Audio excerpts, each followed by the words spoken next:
The devil here to tempt me. A father who turns his own kids into hardcore bank robbers. The surveillance video, the pointed gun. And they ordered the tellers and everyone into the vault. And the 18-year-old daughter behind the wheel of the getaway car. It was my family. The loyalty was greater. Now, childhood photos replaced by mugshots. And confession tapes shocked even the police. I'll lay it all out. Keeping it all in the family. Plus, a loyal employee with a killer boss. I missed my kids being born. He made me come back to work 4 or 5 hours later. Who takes the term murderous job to a whole new level. What I need you to do, go dig a hole in the desert somewhere. The detective said your husband was going to kill you. But this bad boss isn't finished yet. What do you want me to do? Whack this guy. Loyalties and Lies. Welcome to 2020 on ID. I'm John Quinones. Loyalty. It seems so simple. But what happens when the person you've always followed leads you to do something you know is wrong? The people you're about to meet found themselves with troubling decisions to make between loyalty and lies. First, 2 teens and the father they worshipped. But as Matt Gutman first told us in 2013, the dad who was supposed to show them the right way to live instead showed them the way right to prison. It's an all-in-the-family crime spree. That's dad in a mask and son in a fake mustache. It was a family affair, all right. A father on an outing with his 2 kids, but they weren't out for fast food. They were hungry for a fast buck. These 3, the Cat family, didn't look like the typical jailbirds in the FBI's most wanted list. Nope, they looked like they belonged in your church group. The balding dad, his pimpled son, and the pretty blonde sister, still a high school senior. But apparently the family that stayed together robbed together. Have you ever seen anything like this? In my 20-plus years in law enforcement, I haven't, Matt. A family of bank robbers. If news of Daddy's misdeeds bewildered local cops and journalists, it blew away their own family members. Horrible. Horrible. How can I wrap my brain around this? How could this have happened? We spent 13 months piecing together this story, talking to every major character. It begins where it ends, with Dad, Scott Cat. We met the father of this felonious family here. Nice to meet you. Nice to meet you. Behind 2 inches of glass at the Fort Bend County Jail in Texas. It is shocking to me because I've never been in trouble before. That would be the first of many lies he would tell us. Back then, we couldn't have known this tale would have more twists than a knotted rope, especially given how Cat started life. The homemaker mom and a dad who worked at the local bank. Good student? He was a football star. Everyone, especially his mom, remembers him being so likable. Scott, he was so much fun. Great sense of humor. Always wanted to make us laugh. Scott Cat fell in love and married his high school sweetheart, Beth, a champion swimmer. She called him her handsome cowboy. What was Beth like? Beth? Oh, very, very loving. Good mommy. Terrific mother. It seemed like they had it all. They really did. He became a structural engineer, and the all-American family settled into a 4-bedroom house with a front porch tucked into Oregon's wine country. They both had great jobs. They both had great cars. They had the 2 kids. They had the dog. Everything that you work so hard to do. Money, family, love. Scott and Beth had everything until Beth was diagnosed with breast cancer. Her daughter, Abby, was just a baby. The only memory I have of my mom, she was on a bright orange stretcher being carried down the stairs, and I remember her face. So your first memory of your mother, or your only memory, is one of her being carried away on a stretcher? Yeah, that's all. But I hold on to it, maybe as a good thing. Because it would be the only thing she had. Beth Cat would die at the age of 32, leaving behind 4-year-old Hayden and 2-year-old Abby. Suddenly, Scott Cat was a widower, a single dad with toddlers. How did you deal with it personally? I didn't deal with it. You were in denial? Completely. I was in denial about needing help, about grieving, about depression, about my ability to raise them by myself. You know, I started drinking heavily. What does heavily mean? Well, a fifth a day. A fifth of vodka or Jack Daniels a day. It's a lot of booze. It's a lot of booze. While Dad was drowning his sorrows, the kids were thriving in the pool. The star swimmers were also decent students, and when he was sober, their dad was the proud president of the swim club. And the kids idolized him. He was my best friend for a long time. He was a whole lot of fun, loved water parks and Disneyland almost as much as the kids. We'd all be on the ride together. It was just fun. We were all screaming and yelling, and he went on all the rides with us, and that's cool. So cool that he was really more a friend than a parent. There wasn't really a disciplinarian. I mean, there was no one there hounding us to do homework or keep up our grades. I knew it wasn't normal, but to me it was my normal. Abby and Hayden, by this time young teenagers, soon realized Dad was fun, but they could only rely on each other. We were very close. My sister's the only consistent thing I've had my whole life, and I'm the only consistent thing that she's had too. Well, my brother's my best friend. He was basically the only one that was there for me. I can just look at her and know what's on her mind, what she's worried about. What Scott's kids worried about most, their dad's drinking. Some of it in plain sight. There were arrests, there was brawling, disorderly conduct, and a new, more expensive vice, cocaine, he says. I'd say probably 3 or 4 grams a week. Scott partied away their savings. They went bankrupt. They lost their home. The lights went out. For a fresh start, and Scott says a new job, Cat traded the Oregon greenery for this scenery. An apartment in a Houston suburb with a whole lot of banks nearby. Money was tight, and I was really depressed. And, you know, I had complained to him saying, you know, if we didn't have to worry about money, there wouldn't be any of the stress or any of these negative things happening in our life.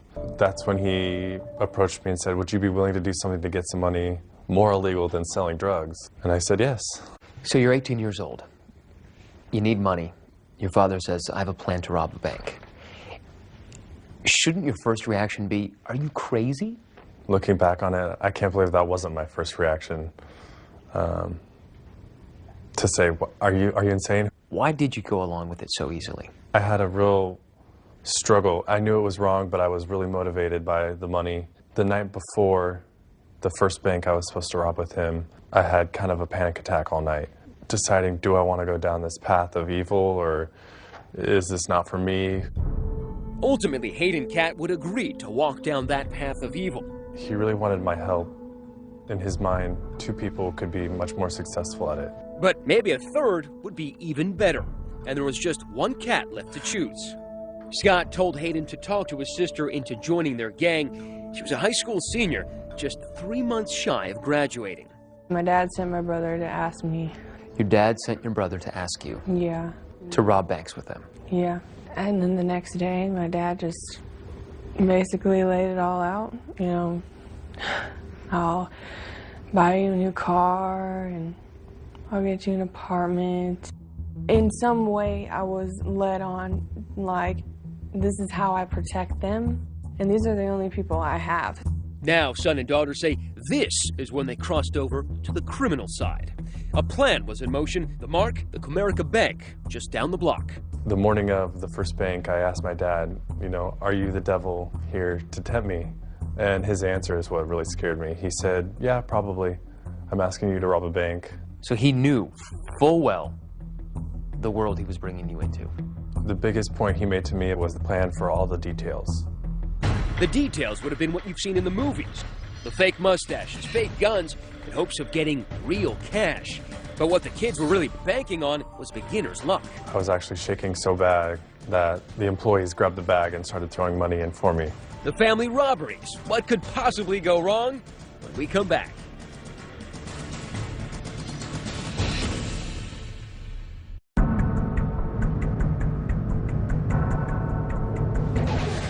.93-degree Texas heat. The Cat family wasn't headed to a water park, but to a stick-up, a small bank in a strip mall. The man with the gun was Scott Cat, and along for his first heist, his apprentice, his 20-year-old son, Hayden. Their disguises? Painters' masks and white overalls. Outside, waiting in the getaway car and communicating with the men on walkie-talkie, 18-year-old Abby. Once we walked into the bank, then it was on. I was running on so much adrenaline and so amped that I wasn't even really feeling anything. Two individuals walked into the bank, and they ordered the tellers and everyone into the vault. Did they say anything? Put your hands up and get into the vault. He was the muscle with the gun, and I was the money guy. Both men are big, over 6'3". Their sheer size and the gun enough to terrify customers. But it's the novice bank robber who's quaking in his boots. I was actually shaking so bad that the employees grabbed the bag and started throwing money in for me. In Hayden's hands, more money than he'd ever dreamed of. How much does $50,000 weigh? I'd say about 15 pounds. With their garbage bag full of cash, they sprint out of the bank to the getaway car, which has been outfitted with stolen plates. The wheelman, a frightened teenager. I was scared. It's just something you just like want to be over with. And what was it like driving the getaway car? You know, it's hard because you want to obey traffic laws, but your adrenaline is pumping. It was hard. I had them in my ear. My dad would yell at me to not drive fast, so I didn't. Despite the heckling from her backseat driver dad, the reluctant 18-year-old gets them to their apartment, half-mile away, undetected. The heist had gone off without a hitch, just like Dad had promised. Was there a woohoo moment? Not till we got home. With her sack full of 50 grand, the spending began. Cars, motorcycles, booze, and drugs. Abby's spending much more sensible. How'd you guys celebrate? I went off on my own and just got my nails done. In fact, the money came so easily and went so fast, within 2 months they burned through all their loot. Time for another bank job. The First Community Credit Union, just a few miles from the scene of their first crime. Before the hit, Abby cases the bank. That's her smiling and grabbing brochures from a bank employee. 11 days later, it's the same drill, new disguises. Ditching the painter's overalls for safety vests to blend in with nearby construction. They walked into the bank with orange construction vests on. Did you carry a gun in there? No. We used a BB gun. But it looked real. Yeah. I remember a few people's face still. What was their reaction? Total shock. Terror? Yeah, they were scared, terrified, definitely. You start walking into a bank with a weapon and you start pointing that at people and ordering them to, you know, cough up the money. I mean, that can change your life forever. Their take after 2 bank robberies, over $100,000. But the loot isn't exactly divided up evenly, according to the kids. What percentage were they willing to give you? 10%. Did you feel like 10% was enough? Oh, yeah, because I never even had that much money. So Your whole life? Right. $10,000. It was enough for me. Enough to buy a very practical used Ford Focus and more of those manicures. I guess by now you're aware that in Texas, whether you're the driver or you're the guy holding the gun, holding up a teller, it's the same crime. Yep. But you didn't know that then? No, I didn't know that then. And I know the part that I played was wrong, but it was my family, and that the loyalty was greater at that point. But her father and brother seemed more loyal to the cold, hard cash that was coming in and to blowing it fast. Shopping, cars, partying, really nothing to show for it. When the comforts of daily life include Jack Daniels, a new Chevy Tahoe, a Harley, and a swank new Houston apartment, even 100 G's can disappear pretty fast. And for the Cat family, that meant one thing: time to go back to work. Had you planned another heist before you got busted? Yeah, the morning they picked us up, I think we were going to do probably 1 or 2 more. That day? Yeah. That's right, the Cats had gotten cocky, planning a pair of heists the day before their arrest. It got to a point where I thought my father knew what he was doing so well that there's a risk involved, but the risk was so minimal. But that would prove to be wishful thinking because, as we all know, where there are robbers, there are also cops. And the cops were already on to them. On the surveillance video from the latest heist, they picked up a detail that would impress even Sherlock Holmes. The vests looked new. They actually had creases in them. Because they were creased, you figured they were new. And because they were new, they must have been purchased somewhere nearby. We were able to tie those 2 vests back to a local Home Depot. And those vests were purchased with a MasterCard debit card that went back to Scott. By using that MasterCard, Scott Cat might as well left his calling card. And there his kids are using it in Home Depot to buy the gear they were about to use in a bank heist. It was just the break detectives needed, and the Cats were in the bag. When Scott was arrested, the detective that actually made contact with him told him, well, you're under arrest for bank robbery. And Scott's initial response to that was, which one? They quickly arrested Hayden as well, who was up in the apartment. There, they found the kind of evidence gumshoes dream of. In the apartment, we found some bank straps. And a bank strap is a little paper strap that wraps around a certain quantity of money. Usually it's 1,000 denominations. And it identifies whatever bank it is that it comes from. And some of those straps were from a bank in an entirely different state. Suddenly, cops realized Cat is no rookie, but a bank bandit with a resume. They now had more than enough evidence to haul both Cats in for questioning, and authorities were zeroing in on Abby, too. Abby called, and she was yelling at me. I'm in jail, and I need $10,000 to get me out of here. Get me out of here right now. And I said, you have to get that money from your father. She says, he's the reason I'm in jail. When we come back, the interrogations begin, and everyone is in for a shock. I hated the job. I'll just rob banks. Probably better at that anyway. And his children weren't the only family members he'd conned. I picked up our local newspaper, and I said, oh, son, if I didn't know better, I'd say that was you. Stay with us.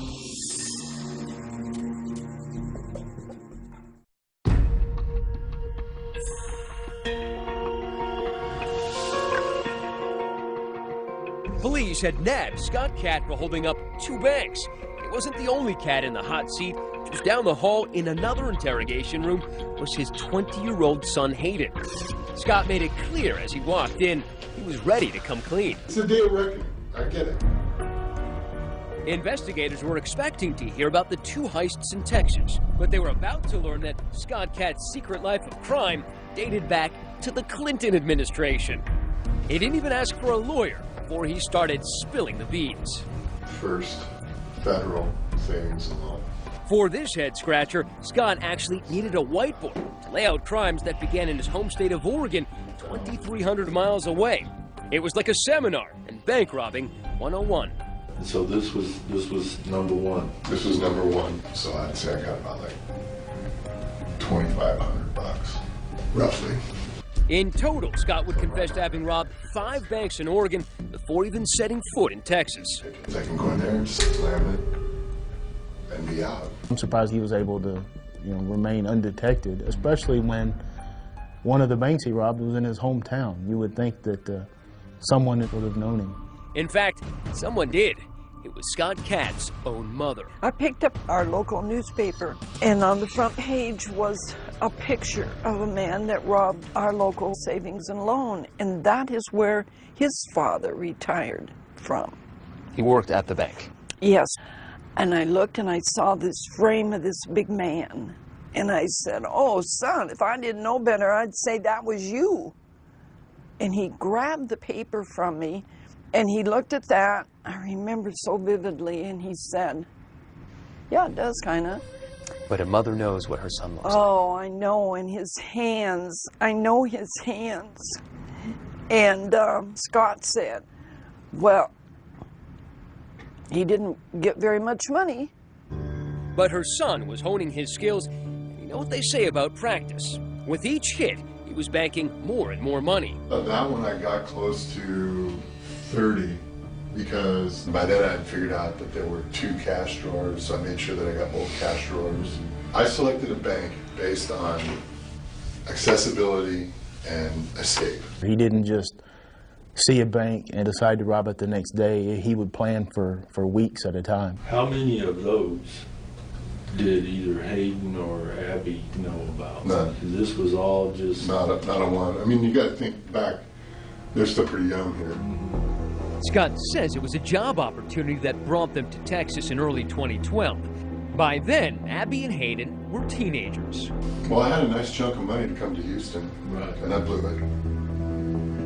Partying.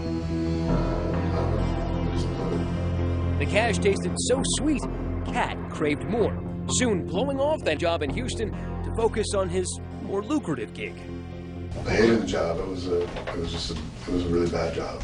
I'll just rob banks. I'm probably better at that anyway. And in his new full-time job, he knew more help could mean more money. This is where I started to, you know, talk the kids in. Hayden wanted to come out here, and I said, well, look, you know, there's a business proposition I have for you. I talked him into it. A couple of doors down the hall, Hayden would soon fill cops in on his version of that dirty deal. That's when he started, you know, going over all the details about how it's done and what he's done in the past. Also, what to look for in a bank, you know. Like what? The getaway is everything. I told him, you know, I don't think that I can drive after my first one. That's when we talked Abby into driving for us. We just needed someone who was able to drive slow and steady and abide all the traffic laws and, you know, not look like a bank robber at all. This cute blonde girl is the last thing you'd ever look for. But that's exactly who police were looking for. After getting a call from her dad, Abby drove herself in to talk to investigators. Same room, 6 hours later. Well, I just felt like, you know, I needed to do what I did to, you know, protect them. Abby admitted driving the getaway car, but said it was out of blind loyalty to her brother and her father, whose writing was still there on the wall.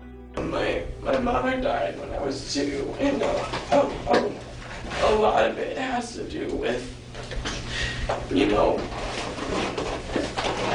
I've always trusted my dad. It's not okay, obviously, I'm not stupid. But when it's your dad, it's almost like it is. I convinced her of it. She trusts me completely because she doesn't have anybody else to trust. But according to Texas law, it was a little too late to take the blame now. David Ryan is Abby's lawyer.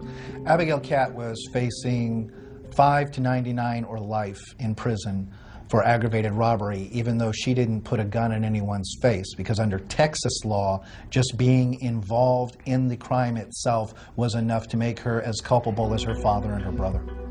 By the end of his 2.5-hour confession, it was clear Scott Catt wouldn't be winning Dad of the Year anytime soon. So that's where we're at today. And after a decade of robbing banks, what do you have to show for it besides 2 kids on the fast track to becoming felons? About all I got in my wallet. Maybe whatever Hayden has in his wallet. That's about it. Hayden had counted his, just $30. When we come back, Scott Catt makes a pledge. If you were offered a deal where you had to spend 25, 30, 40 years in prison in exchange for both of your kids going free, would you take it? Absolutely. But he has one more surprise for his kids. This is your letter to Abby, by the way. Where did you get this? Stay with us.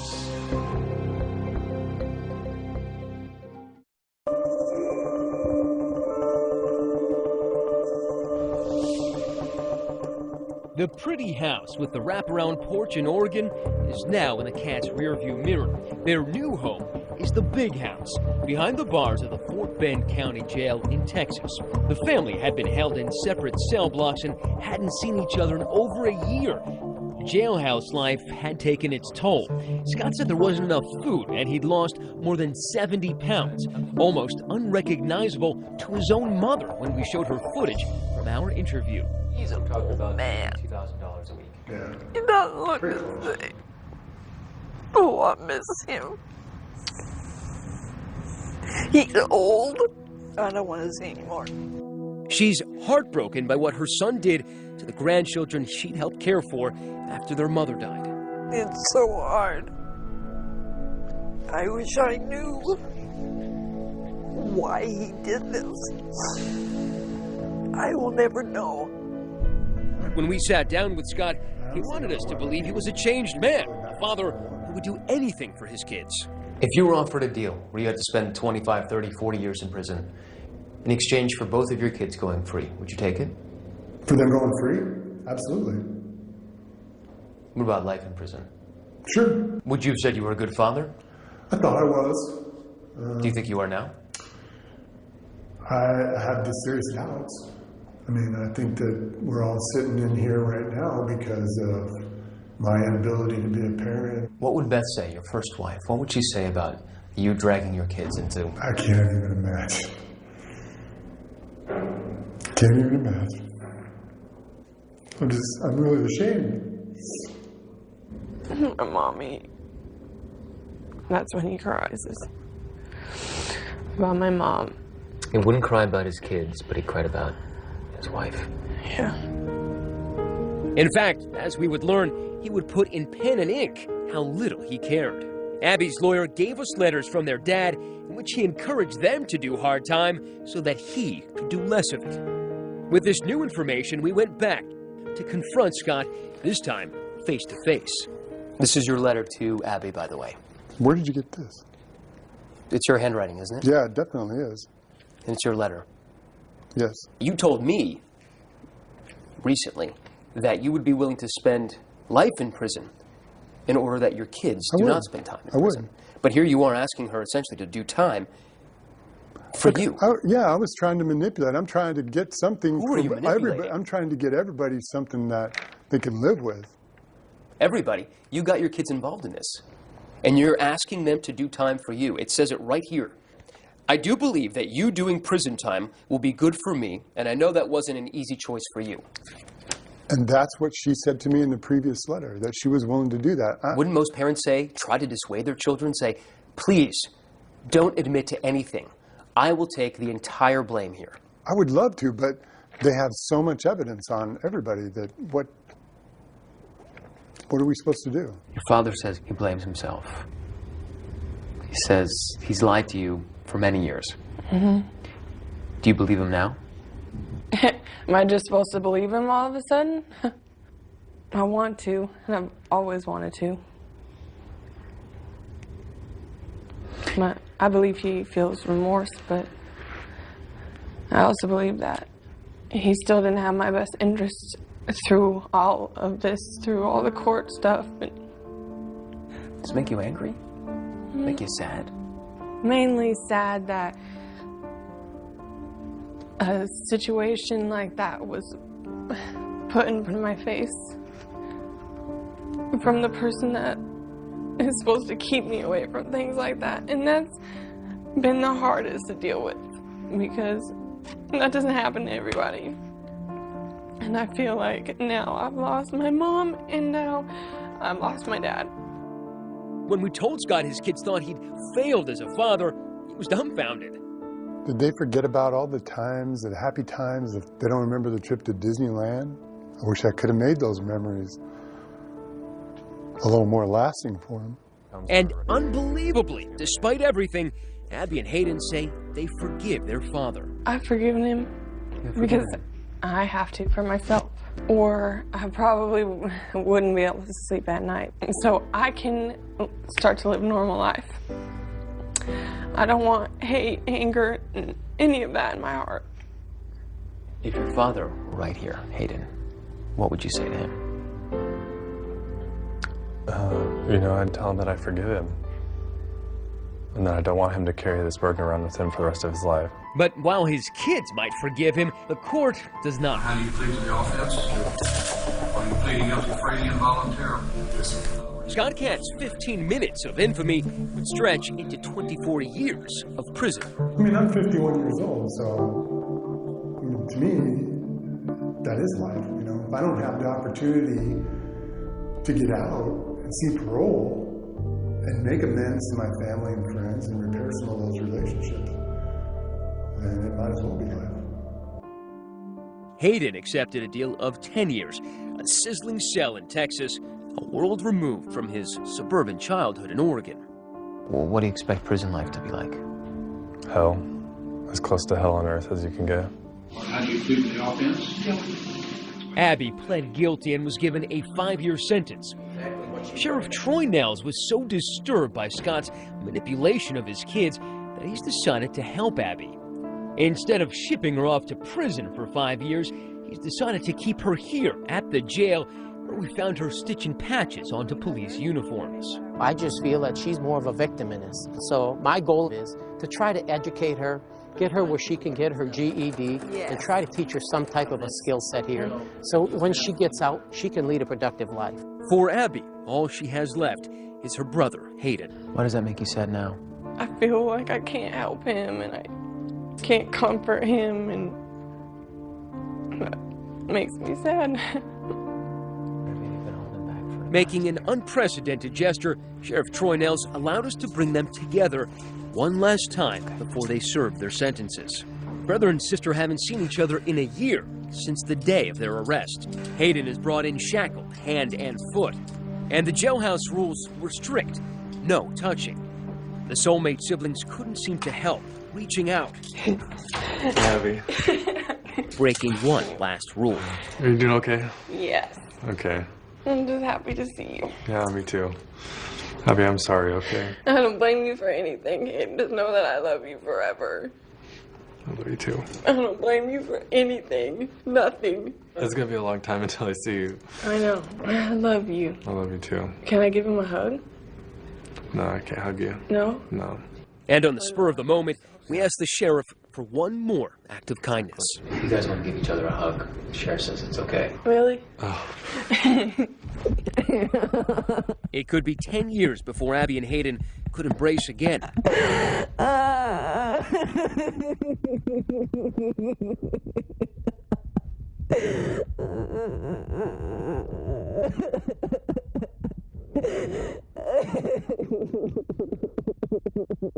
Listen closely.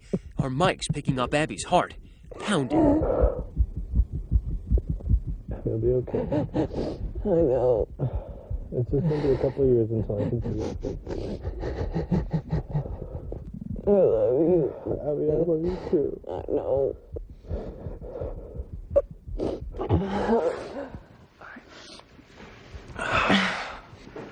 I don't want you to go. I know.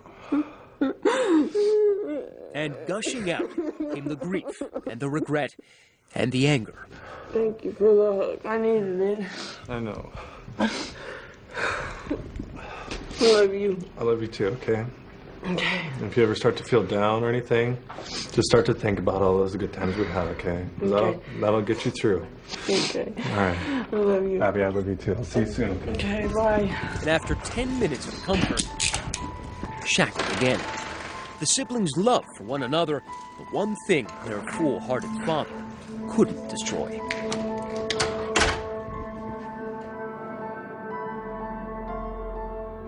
As of 2015, Scott and Hayden Catt remain in prison. Abby hopes to attend college upon her release with the help of a woman who saw her story on 2020. She and Hayden stay in touch by writing to each other as much as they can. Coming up, an impossible boss and the employee at his beck and call. I needed a job and I had a family, so I did what I was told. But just how far would he go? Go dig a hole in the desert somewhere. When we come back.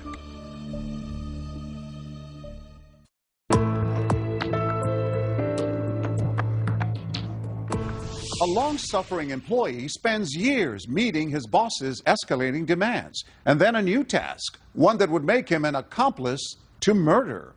As Jim Avila first told us in 2013, the question was, would he follow orders or take the lead straight to the police? Welcome to Arizona Shower Door, a sprawling box of a company in Phoenix, lined with palm trees, where 45-year-old Patrick King had tried to earn a living and support his family. That is, until he got a call from his boss to meet him here in this bank parking lot for a special favor.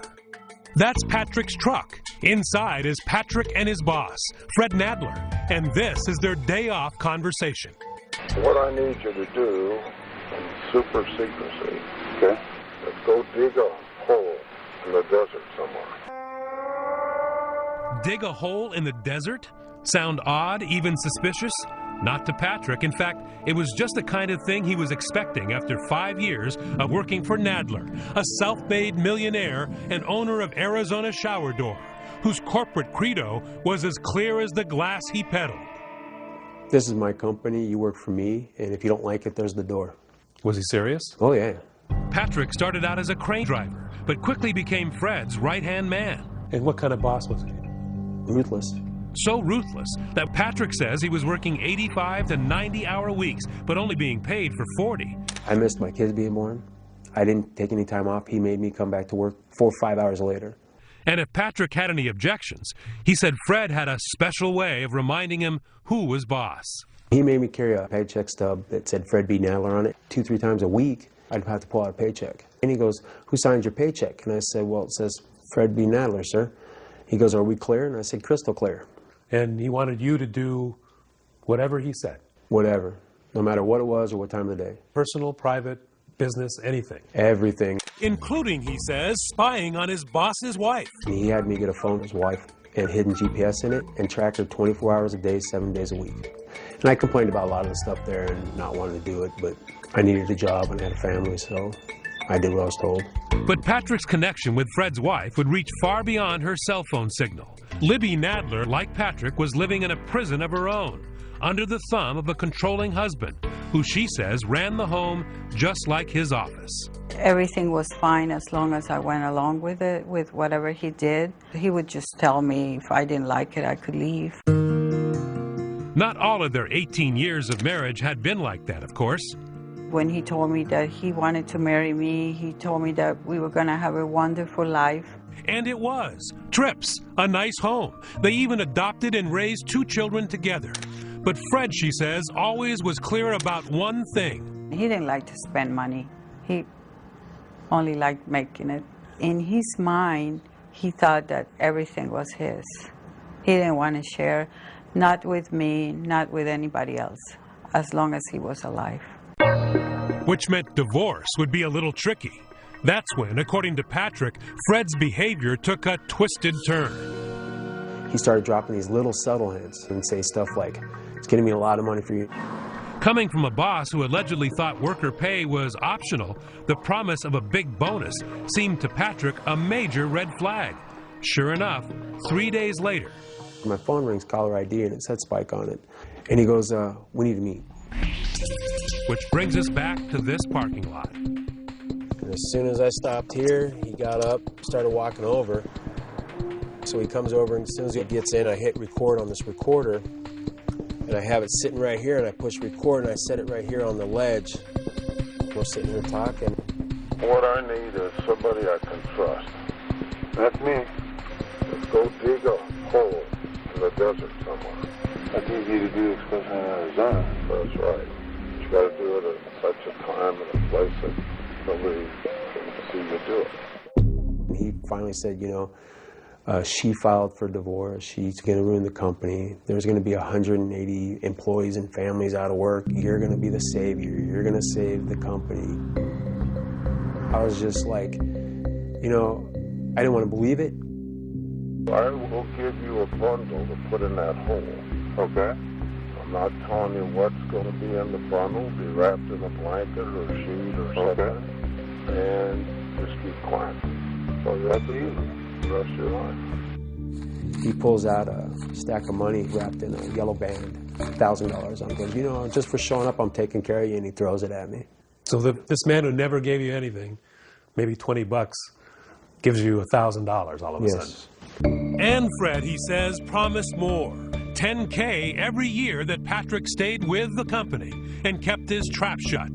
That Patrick could not do. Instead, this loyal worker had enough, immediately going to police and handing over that tape. Fred was arrested that evening, Libby watching as he was handcuffed and taken away from their house. The detective said, your husband was going to kill you. I told the police that's not true. No, I didn't believe it. When did it sink into you? That question is very hard because I still can't believe it. Sometimes you don't realize it when you are with a controlling person what the outcome would be. Patrick foiled all this. Patrick saved your life, right? He did. He's my angel, and I keep telling him that. And that angel dutifully returned to work the following Monday to report to his new boss. Actually, 2 new bosses, Fred's sons. You save a woman's life. Bad guy's in jail. They gave you a raise and a hearty handshake when you got back to work, right? No. His reward for saving a woman's life? Patrick was put on paid leave. Then, he says, out of the blue, 6 months later, he was sacked. His parting bonus, a phone call from the prosecutor who was about to take Fred Nadler to trial. And he goes, we have him hiring somebody to come and kill you before the court date. He doesn't want you on the stand. You have a seat right here, buddy. Fred, according to prosecutors, was up to no good, even from behind bars. Nope, it's us alone. Caught on tape again. And this Santa Claus lookalike had an early Christmas gift for his ex-wife and former employee. Yeah, apparently you got a job you'd like me to do. Yes, sir.